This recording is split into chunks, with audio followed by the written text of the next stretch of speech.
Hello, we're here at AQS QuiltWeek in Grand Rapids, Michigan, and I'm here with some more winners. Jan Hutchison and Gail Stepanek won the Best Movable Machine Workmanship Award, and that means that it was done on a machine where you move the head, fabric stays stationary, and so that's our movable category. And we have to talk about another beautiful quilt that you ladies made. Oh, thank you. I asked you the question already and you don't know the answer, and I'm not going to count, but how many circles did you put on this thing? Don't know, don't care. Well, it certainly is beautiful, but what was the inspiration for this particular quilt?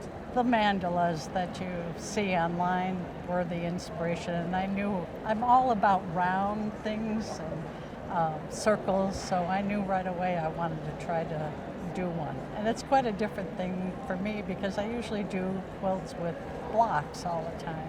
Yes. And this was a whole piece of fabric, so. One piece of fabric. Mm-hmm. And so what changes on this has to be the 50 Shades of Gray. Now I know you only used 3.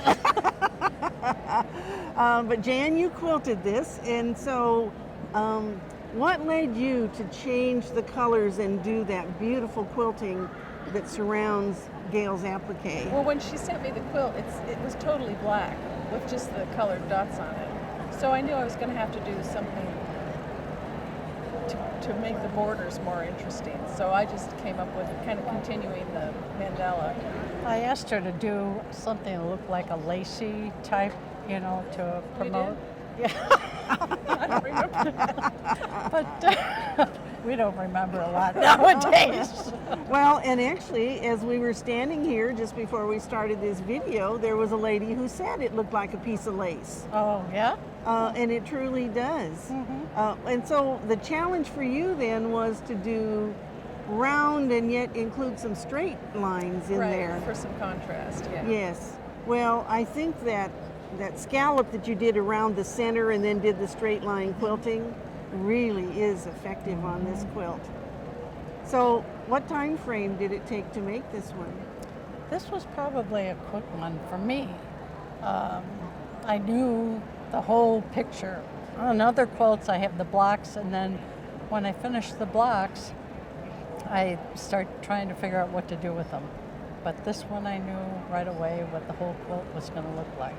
And this one's a little bit different color scheme for you all too. It's a triadic color scheme, but the purple and the lime green. The brights, yeah. Yes, yeah. yes. Well, it really pops on the black background. It certainly does. I told her no more black backgrounds. And so did you use beads or any of your iron-on?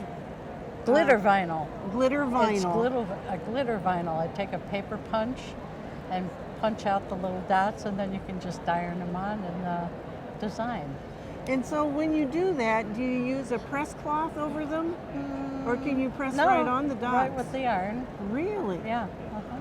Actually, well, I do have a heat press too that has the press cloth that can go over it. And then you can do a bigger area. Yeah, but you can still do them with just a regular iron. Well, it's another beautiful quilt, and thank you Thank so you. much for entering in our contest.